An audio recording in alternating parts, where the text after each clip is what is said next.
Hai Real Traders, balik lagi ke YouTube channel Traders Family di sesi Tanya TF dan kita langsung ke pertanyaan pertama, Pak. Let's go. To the point. Ya. Pak Ali Abadi Oke. mau tanya, saya kan udah selesai backtest dan kata Traders Family kalau udah ketemu satu metode dijalanin dulu nih. Betul. Sekalian kita cetak duit. Betul, make money dulu. Make money dulu. Ya. Pertanyaannya, Pak. Ah. Modal idealnya buat mulai itu berapa? Oke, ini buat mulai ya. Buat mulai yang ideal ya. Ideal. Ya. Nah, karena modal ini ada dua nih. Modal pertama ketika kita mulai, misalnya kita udah backtest deh, kita mau coba forward test, modalnya berapa? Modalnya berapa? Nah, sama modal kedua di mana kita udah punya metodenya, udah profitable, saya udah siap trading for living. Metodenya udah matang, bener-bener bagus, udah siap trading for living. Udah siap trading for living. Nah, ini kan otomatis modalnya beda nih. Ya beda sih. Ya dong. Beda total berarti. Jangan kita dengerin oknum yang ngomong pokoknya modal trading itu 100 juta. Pokoknya 100 juta mulai udah. Trading pakai satu lot dan lain sebagainya lah. Ngomong sama siapapun 100 juta. Padahal kalau kita bahas nih ya di modal yang pertama, tentu modal setiap orang ini berbeda-beda ketika mulai trading. Karena kan tingkat keuangan setiap orang kan berbeda-beda. Ya beda-beda. Idealnya orang juga beda-beda. Beda-beda. Besarnya Bapak mungkin kecil di saya. Ya. Kan? Kecilnya saya mungkin juga kecil di Bapak. Jadi nggak bisa disamain. Nggak bisa disamain. Mungkin ada yang 100 juta ideal. Mungkin ada klien lain yang nilainya idealnya 20 juta, Pak. Iya, ya bisa. 100 juta saya maksa. Iya, benar-benar. Iya kan? Contohnya deh, Pak. Idealnya gitu misalkan kayak pakai angka. Oke. Ada gambaran gitu loh. Oke, kita sebut dulu modal ideal tuh kriterianya seperti apa sih? Iya. Modal yang kalau kita hilang, ini nggak nyusahin kita. Tapi kalau ini hilang, tetap nilainya serius. Kita akan sakit hati juga. Tetap sakit hati lah ya kan. Juga. Aduh kok bisa hilang gitu ya. Jangan sampai hilang. Jangan sampai hilang. Amit-amit. Oke, kita contohin aja. Misalnya Excel punya duit atau Pak Ali deh. Pak Ali saat ini punya uang 50 juta. 50 juta. Oke, uang dingin nih 50 juta nih. Ya. Jangan mikir uang dingin 50 jutanya saya masukin. Iya kan siapa tahu. Ya jangan juga. Jangan. Ini kalau 50 jutanya loss, habis itu susah nanti nih hidupnya nih. Gak masuk kategorinya. Gak masuk kategorinya. Gak masuk kategori modal ideal. Jadi harusnya berapa, Pak? Oke. Misalnya Pak Ali dari 50 juta, sediakannya 20 juta untuk modal. Oke. Ketika 20 juta ini loss, sakit hati dong. Ya sakit itu hampir 50% hilang. Sakit hati pasti. Tapi ketika ini loss semua, kita juga gak susah. Kita masih punya duit lebih 30 juta. Gak kebawa pikiran lah. Gak sampai stres banget. Stres, ya kan. Benar. Itu. Jadi modal idealnya ya balik lagi ke perhitungan Bapak Ibu semua. Punya duit dinginnya saat ini berapa? Nanti tinggal dihitung atau mungkin bisa diobrolin juga sama konsultan TF. Oh ya bisa. Biar kita tahu juga. Biar bantu hitung juga karena balik lagi modal ini berkaitan dengan money management. Jadi bisa dikonsultasikan ke konsultannya TF. Nah itu kan yang benar, Pak. Yang harus dilakuin. Iya. Kita masih ada pembanding dong. Yang salah. Maksudnya gimana yang salah? Misalkan saya punya modal 50 juta nih. 50 juta modalnya. Iya. Ya coba trading 1 juta lah. 1 juta? 1 juta aja. Modal 50 juta tradingnya 1 juta? Iya. Ini nggak trading jadinya. Jadi apa? Gambling. Karena nggak serius gitu loh. Karena ketika kalian punya duit 50 juta, dimodalin trading cuma 1 juta. 1 juta doang. Ini ketika lo juga nggak ada artinya. Iya kan? Kalian nggak akan benar-benar serius ketika ini loss, kalian nggak akan mau belajar. Ya udahlah. Masuk lagi. Trading lagi deh 1 juta lagi. Ya. Trading lagi deh 1 juta lagi. Sebenarnya bukan permasalahan dari nominal 1 jutanya ya. Betul. Tapi dari cara kita melakukan kegiatan tradingnya yang salah sebetulnya kalau kayak gitu. Ya, karena balik lagi trading itu adalah bisnis. Trading bisnis. Jangan sampai dengan modal terlalu kecil, gimana kita mau ngaturnya kan? Ya. Money managementnya gimana coba? Iya. Iya kan? Jadi otomatis kalau ya balik lagi dana ideal itu adalah ketika ini loss nggak menyusahkan kalian, tapi nilainya tetap bikin kita sakit hati. Sakit hati ini biar kita serius buat belajar. Buat serius. Gitu. Oh, kalau main-main kayak contoh yang salah tadi, ya misalkan Pak buka 1 juta, ya kan? Loss nih. Loss. Deposit lagi 1 juta. Ya kan nggak ada artinya 1 juta. Ya begitu terus jadi loh. Iya. Jadi lama-lama loss itu bisa besar. Bisa besar, tapi nggak nyampe situ. Misalnya nih ya, deposit 1 juta. Kalau profit seberapa gede sih? Ya benar, iya kan? Benar. Kita punya uang 50 juta, jadiin modal 1 juta. Kalau loss 1 juta nggak ada artinya. Profit pun juga lebih nggak ada artinya. Kapan kita mau seriusnya gitu loh di dunia trading? Bisnis tradingnya ini kapan mau bener gitu loh. Loss nggak ada artinya, profit nggak ada artinya. Jadi kayak mainan. Jadi mainan. Jadi gambling. Makanya jadinya gambling. Okay. Ya profit enggak lah. Iya benar. Nah itu yang pertama nih. Ya. Yang baru mau mulai. Ya. Sekarang yang kedua Pak. Saya udah siap trading for living. Udah siap trading for living. Punya metode yang mateng. Ya kan. Udah di follower test. Hasilnya juga udah sesuai. Ya. Modal idealnya berapa? Oke. Sekarang gini. Kalau ditanya modal idealnya berapa. Kita tanya balik nih. Mau profitnya berapa? Mau profitnya berapa? Karena kan udah trading for living. Kita udah hidup kita dari profit trading. Iya kayak Pak Tito. Berarti kita perlu tahu dong biaya hidup kita dulu berapa 1 bulan. Misalnya Excel deh. Excel biaya hidupnya berapa sekarang 1 bulan? 10 juta Pak. 10 juta. 10 juta sebulan. Oke, 10 juta. Oke. Kemudian kan kita juga ada yang namanya target profit bulanan kan? Iya, target profit bulanan. Oke. Excel punya target profit bulanan berapa persen? Sesuai Pak Tito 5% dah. Oke. 5% nih sebulan nih. 5%. Berarti 5% ini sama dengan 10 juta. 5% sama dengan 10 juta. Oke, berarti kalau kita hitung-hitung berarti modalnya itu sekitar 200 juta. Oh, iya. Iya, 200 juta. Benar. Karena 10% dari 200 juta itu kan 20 juta. 20 juta. Dari setengahnya berarti cuma 5 juta. 10 juta. 10 juta per bulan. Itu berarti modalnya 200 juta.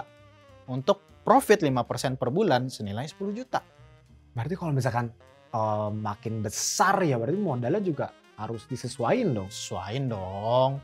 Sesuaiin. Masa mau profitnya besar modalnya makin kecil? Ya kan kalau misalkan saya sebulan 10 juta terus trading dengan modal 10 juta nih profit langsung 2 kali lipat. Kan sama aja sebenarnya tapi kan enggak juga ya. Nyarinya susah loh. Nyarinya susah. Target profit 100% itu bisa bikin stres loh. Iya. Ada alasannya kenapa targetnya cuma 5-10% sebenarnya. Karena buat biar kita juga nyaman menjalankannya. Ya. Nggak dituntut terlalu tinggi sama targetnya itu loh. Iya. Bisa berulang juga kan setiap bulan kan. Iya. Oke, kita lanjut ke pertanyaan kedua dari Pak Khairul Adian. Pak Tito dan tim Traders Family, saya mau tanya soal time frame dan gaya trading. Saya udah jalanin backtest dan udah selesai di tahun kedua. Ya. Saya backtest di H1 dan hasilnya bagus. Tapi setelah saya pasang pending order, saya nggak lihat chart lagi sampai hari esok, baru saya cancel. Oke. Pertanyaannya, apakah itu disebut gaya intraday? Dan benar apa enggak caranya di H1? Saya nggak perlu ribet-ribet lihat chart lagi setelah pasang pending order, Pak. Terima kasih. Oke. Pertama kita bahas soal setelah pasang pending order habis itu ditinggal. Itu udah benar, Pak. Udah benar. Tapi soal saya gaya tradingnya intraday bukan nih. Gak usah pusing, Pak. Mau scalping, mau intraday, mau swing nggak perlu pusing sebenarnya. Mau namanya scalping, namanya intraday, mau swing atau ada nama baru deh. Nggak usah dipusingin Pak dengan hal-hal seperti itu. Ya dong. Karena yang penting Bapak punya metode hasilnya profit. Itu aja Pak. Ya. Karena kan gini, namanya pergerakan market setiap hari bisa beda-beda dong. Ada hari yang dimana pergerakan lagi kenceng. Ya. Yang dimana pending order kita kejemput dan profit pada saat itu juga. Ya benar. Atau mungkin dalam 1 jam udah profit. Ya kalau misalkan dari Pak Khairul pakai H1, 1 jam langsung selesai. Ya. Kejemput langsung TP. Apakah itu jadi, saya berarti bukan trader intraday dong. Ya, kemudian ada momen di mana pergerakannya lagi pelan, floatingannya ternyata lebih panjang nih. Satu hari. Atau mungkin sampai 3 hari nih. Iya. Apakah Bapak jadi trader swing? Soalnya kan pergerakan market hariannya kan nggak ada yang tahu. Nggak ada yang tahu. Seperti apa. Jadi pada dasarnya kita nggak peduli Pak soal penamaannya. Iya. Yang penting adalah metode Bapak menghasilkan. Tuh. Malah sebenarnya yang kita perlu perdalam ya Pak. Soal cancel. Nah, karena kan Pak Khairul Adian ngomong gini nih. Ketika udah pasang pending order, besoknya saya cancel. Iya. Ini cancelnya berdasarkan apa kita mesti tahu. Ya dong. Apakah memang gaya Pak Khairul ini tiap pending order besok cancel aja? Iya, pokoknya bener-bener wajib pasang 1 hari 24 jam cancel. Itu kan dari Pak Khairul, Pak. Gayanya Pak Khairul. Nah, dari Traders Family kan ada standarnya nih ada untuk dong, meng-cancel. Standar untuk cancel pending order. Pending order gimana Pak standarnya? Oke, kita jelasin di gambar aja. Iya, benar. Biar teman-teman bisa lebih clear. Oke, kita contohin, anggap deh ya kita Pak Khairul tradingnya menggunakan gaya double top. Ya, double top. Ada chart lagi naik, ngebentuk top pertama, kemudian dia mulai turun nih. Nah, ketika dia mulai mau naik lagi, kita bisa nih menggunakan pending order sell limit. Contoh sell limit yang Contoh ini ya. sell limit. Nah, di sini kita bisa nentuin sell limit. Oke. Artinya kita nunggu sampai top 2-nya terjadi nih. Iya, iya benar. Nah, sambil proses menunggu ini bisa jadi harganya masih bolak-balik aja. Oh masih ya naik turun di area itulah ya. Ya, anggap deh Pak Khairul tanggal 1 ini pasang pending ordernya sell limit. Bapak udah taruh nih sell limitnya. Berarti tanggal 2-nya Bapak cancel. Kalau sesuai dari pertanyaannya berarti tanggal 2 di cancel. Harusnya di cancel kalau gayanya Bapak. Iya. Tapi kalau di TF enggak Pak. Kita menunggu. Kita nggak ngeliatin periodenya. Misalnya kejemputnya 3 hari lagi baru top 2-nya terjadi ya. Kita nggak cancel pending ordernya. Kita nggak cancel. Jadi benar-benar kita tungguin sampai nih dia nggak naik-naik. Ternyata malah turun. Nah baru sell limitnya kita cancel.